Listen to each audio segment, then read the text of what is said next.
I never thought a single evening could change the way I saw myself, but looking back now, I guess everything had been building up quietly inside me for years. I wasn't the type to talk about my feelings, especially the parts that made me feel different or confused.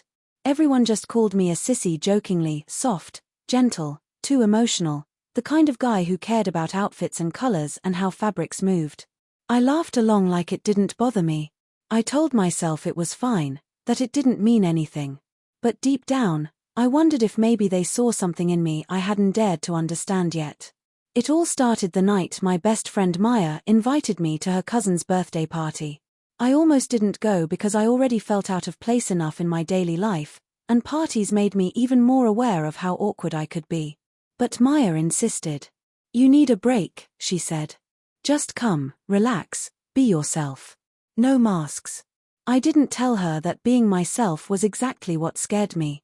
I remember standing in front of the mirror before leaving, wearing a soft pastel button-up shirt that felt almost too delicate for me. But the color brought out something warm in my face, a softness I secretly liked. I brushed my fingers across the fabric, feeling this strange mix of comfort and fear, like it was a piece of me I wasn't supposed to acknowledge. I shook it off, grabbed my jacket, and left. The party was louder than I expected, dim lights, warm colors, laughter echoing through the house. It smelled like vanilla candles mixed with perfume and something sweet baking in the oven. Maya spotted me immediately and hugged me so tight I could barely breathe. "You actually came," she whispered, smiling like she knew some part of this night would change me. After an hour of small talk and avoiding people's eyes, Maya dragged me to a small group gathered around a woman sitting in an armchair. She had this calm presence, the kind that makes everyone else quiet without trying. Her name was Lena, a psychology student who had been practicing guided relaxation techniques. "Hypnosis," Maya said teasingly, nudging me forward. "Try it." I tried to laugh it off. "I'm not getting hypnotized. I'm not that type of person." Lena looked at me with these impossibly gentle eyes and said, "Everyone is that type of person if they're willing to listen to themselves for a moment." Her voice wasn't pushy, just soft, steady, aware. There was something in it that broke through the noise in my head. Before I knew it, I was sitting in front of her, feeling strangely exposed. I could hear my heartbeat louder than the music. Lena guided me to close my eyes and breathe, nothing more. Just breathe. And I did. Slowly, deeply, like I hadn't in years. It didn't feel like mind control or tricks. It felt like someone finally giving me permission to stop pretending. Her words flowed around me like warm air. "You've been holding a version of yourself inside," she murmured, "a softer, gentler side you've been taught to hide. But that part of you isn't wrong. It's not a weakness. It's just you." I felt something tighten in my chest, as if she had touched a place I'd been protecting without even knowing it. The room felt distant, like the world had slipped behind a curtain. Her voice became the only thing real. "Who are you?" she asked quietly, "when you stop trying to be who everyone expects?" I wanted to answer. I wanted to say something honest. But all that came out was a shaky breath. My mind drifted not away, but inward to every moment I had laughed off the word sissy, every moment I had swallowed my discomfort, every moment I had wanted to express something softer, quieter, more authentic. When she finally told me to open my eyes, I felt different, not transformed, not dramatic, just unsettled in a way that felt too true. Like some lock inside me had clicked open. Maya leaned close. "You okay?" I nodded, but the truth was I had no idea. I felt lighter, like something had shifted in the air around me. And then Maya whispered something that made everything inside me freeze and melt at the same time. She said, "You looked peaceful. Like you were finally seeing the real you. And for the first time in years." I wanted to. I didn't sleep that night. I kept replaying Lena's words in my head, especially that question, "Who are you when you stop trying to be who everyone expects?" It felt like she had reached into a drawer I'd been keeping locked for most of my life. I lay there staring at the ceiling, feeling this strange warmth spreading through my chest, a mix of fear and relief. Like part of me had been hiding underwater for years and finally took its first breath. But with that breath came the realization that maybe I didn't know myself at all. The next morning, Maya texted me before I even woke up properly. "Come over," she wrote. "We need to talk about last night." My stomach flipped. I wasn't ready to talk. I wasn't even ready to feel what I was feeling. But avoiding her would make it worse. So I got dressed, choosing the same soft pastel shirt from the night before. I didn't know why, I just felt drawn to it, like it carried a piece of the truth I'd touched. Maya opened the door before I even knocked. She looked at me carefully, almost tenderly, as if she could see something fragile in my eyes. "You look different," she said softly. "Lighter." I tried to shrug it off. It was just relaxation. Nothing serious. But Maya shook her head. "No. I saw your face when you were sitting there. It was like you finally let go of something you've been holding on to forever." She led me inside and sat across from me. "Can I ask you something? And promise you won't get mad?" I nodded, bracing myself. Did it feel good to let that softer side out? Even for a moment. Her voice wasn't teasing. It wasn't judgmental. It was honest. And because of that honesty, something inside me cracked open a little. "Yeah," I said quietly. "It did." Maya smiled, not the playful smile she usually gave me, but a warm one, full of understanding. "There's nothing wrong with that, you know. There's nothing wrong with being gentle. Or expressive. Or different." The word hung in the air. Different. I felt it settle into me like it belonged there. We talked for hours. About little things, big things, things I didn't know how to describe. And then she did something I didn't expect. She brought out a small box from her room and placed it in front of me. "Before you freak out," she said quickly, "this isn't a joke. This isn't a dare. I just remembered something." Inside the box were a few delicate accessories, nothing flashy, just simple things. A pastel bracelet. A soft scarf. A hair clip shaped like a tiny moon. Things I'd admired on other people but never had the courage to imagine for myself.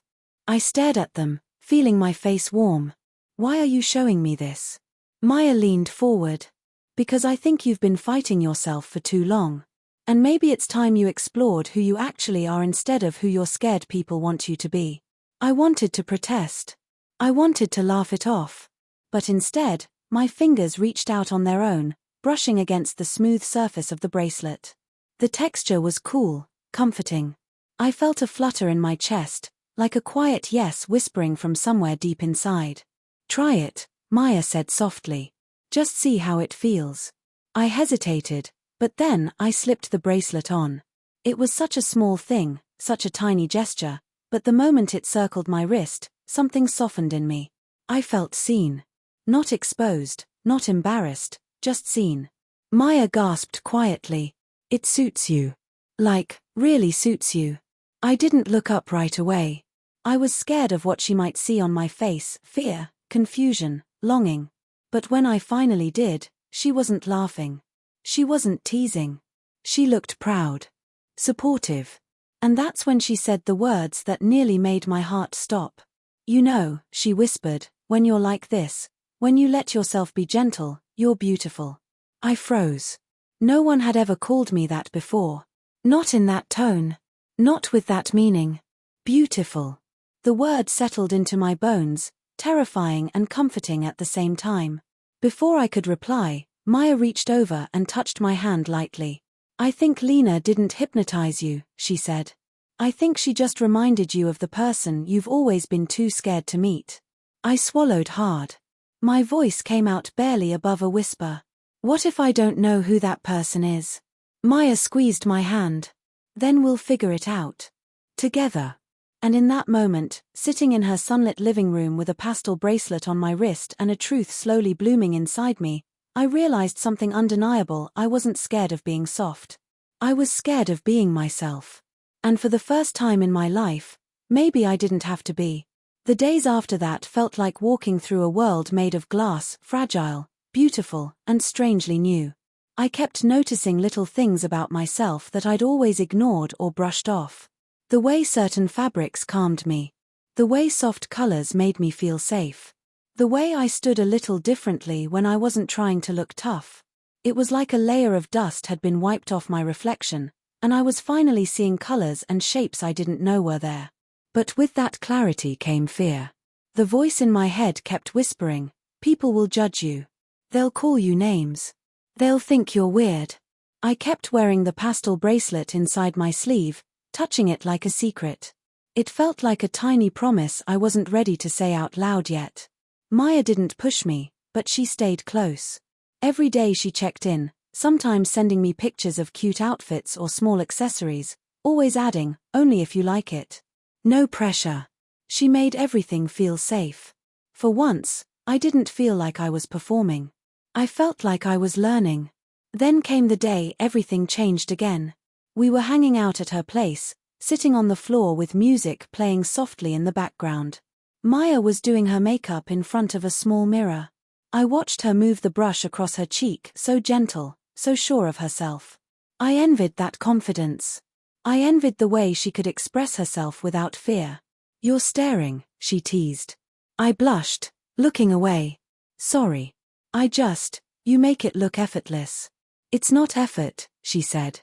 "It's expression. And I think you want that too." I didn't deny it. I couldn't.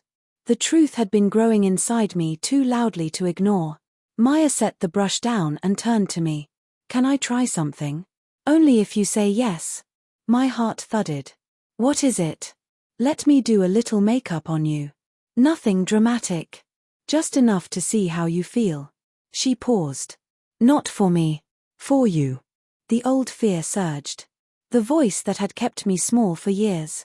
But then I remembered the way I felt under Lena's voice, the way everything inside me loosened.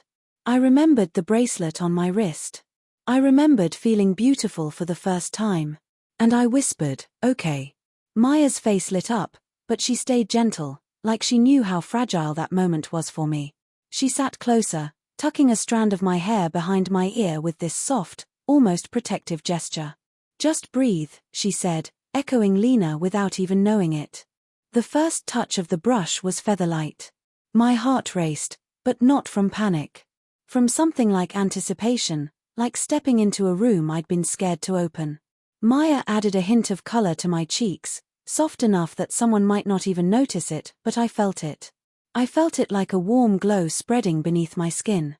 "Look up," she said gently. I did. She applied a touch of something around my eyes, barely there, but enough to soften my expression. Enough to bring out something I had never paid attention to. When she was done, she pulled the mirror closer and placed it in front of me without a word. I stared. It was still me.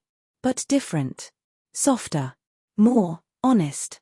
My face looked calmer. Warmer. Like the version of myself that had been buried under years of fear and expectation had finally surfaced, blinking in the light. My throat tightened. "I look beautiful," Maya finished for me, her voice soft and certain. I swallowed hard, eyes stinging. I didn't think I could ever look like this. Or feel like this. Maya reached out and wiped a tiny smudge from my cheek. "That's because you've spent your whole life pretending you didn't deserve to." The words hit me harder than I expected. I'd been pretending for so long I had forgotten what real honesty felt like. "Do you feel okay?" she asked. I nodded, but tears slipped out anyway, quiet, embarrassed, but unstoppable. Maya smiled gently. "You don't have to hide this part of yourself anymore." I looked at my reflection again, my voice shaking. "But what will people think?" She placed her hand over mine. "The right people will think you're brave." I closed my eyes, letting her words settle inside me. And for the first time, I started to believe them. Then my phone buzzed, a message from someone I'd never expected to hear from again. It was Lena. "Are you free tonight? I think you're ready for the next step." My heart stopped. The next step. What did she mean? I showed the message to Maya. She didn't look confused.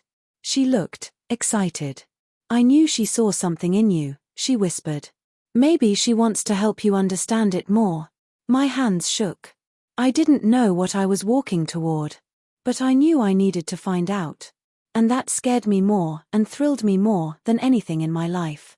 I almost didn't go. I stood outside Lena's apartment building for a full 3 minutes, staring up at the warm light coming from her window, feeling my heartbeat tap against my ribs like it was trying to warn me. This wasn't just another conversation. This wasn't small talk or harmless curiosity. Whatever waited for me inside that apartment felt bigger, like a turning point I couldn't reverse once I crossed it. But then I thought of my reflection in Maya's mirror. It wasn't the makeup or the glow or the softness that made me breathe differently, it was the honesty. It was seeing myself without the mask I'd been holding up for years. And that truth, once tasted, was impossible to forget. So I took a slow breath, wiped my palms on my pants, and walked inside. Lena opened the door before I even knocked properly. She watched me with the same calm, understanding gaze she'd had at the party, but this time something deeper settled between us: recognition. Like she already knew what I had discovered in the days since. "You came," she said warmly. "Good. You're ready." "Ready for what?" My voice trembled despite my effort to steady it. "For yourself," she replied simply. The room was quiet, lit by candles that flickered against the walls, casting soft shadows that made the space feel safe, private, almost sacred. She invited me to sit on a cushion on the floor. Maya sat beside me, her hand brushing mine gently, not pushing, just reminding me she was there. Lena folded her legs and faced me. "What you felt the other night wasn't hypnosis," she said. "It was honesty. The kind you've been scared of your whole life." She paused, letting her words settle into the quiet. "But honesty needs space. Tonight, I want to give you that space." My throat tightened. "I don't know who I'm supposed to be." Lena shook her head. "There's no supposed to. There's only truth. So let me ask you something, and answer with your heart, not your fear." She leaned forward slightly. "When you saw yourself in the mirror today, who did you see?" My breath caught. Images flashed in my mind: the gentle glow on my cheeks, the softness around my eyes, the unexpected beauty in my expression, the quiet sense of rightness that felt almost too fragile to hold. My voice cracked. I saw someone I've been hiding. Someone who wasn't ashamed. Someone soft. Someone beautiful, I guess. And someone I didn't want to lose. A tear slipped down my cheek before I could stop it. Lena smiled, real, warm, proud. "That's who you are. And it's okay to be that person." Maya touched my shoulder lightly. "I've always seen that in you," she whispered. "I just wanted you to see it too." Something inside me broke open then, not painfully, but like a shell finally giving way to the truth growing underneath. I felt this wave of emotion rush through me: fear, relief, longing, acceptance, mixing into something that made my chest ache. Lena's voice softened. "You were never a sissy. You were sensitive, expressive, gentle. And the world tried to punish you for that." She tilted her head. "But those qualities aren't weaknesses. They're your strength." My hands trembled in my lap. "So what do I do now?" "You keep choosing the real you," she said. "Every day. Even when you're scared. Even when people don't understand. You listen to the part of you that finally got a voice." She took a slow breath. "And you let the people who care about you walk that path with you." I looked at Maya, and she smiled with a softness I'll never forget. "I'm not going anywhere," she said. Lena reached behind her and handed me a small mirror. Not like the one Maya used, a more delicate one, framed with soft gold, warm to the touch. She placed it in my hands carefully, as if she were passing me something sacred. "This isn't to change you," she said. "It's to remind you. Look at yourself not for what you're supposed to be, but for who you are." I held the mirror, feeling its weight, its meaning. When I lifted it, I saw myself faintly in the candlelight, gentle, nervous, emotional, real. I didn't see a joke. I didn't see a shame. I saw someone human. Someone brave. Someone who had always been there under the layers of fear. My eyes blurred with tears. "It's really me," I whispered. Lena nodded. "And you're allowed to love that version of yourself." Something shifted inside me then, not a transformation, not magic, not hypnosis, just acceptance. Quiet, powerful acceptance. I set the mirror down, wiped my tears, and let out a breath that felt like it had been trapped in my chest for years. Maya leaned close and whispered, "I'm proud of you, princess." The word didn't sting.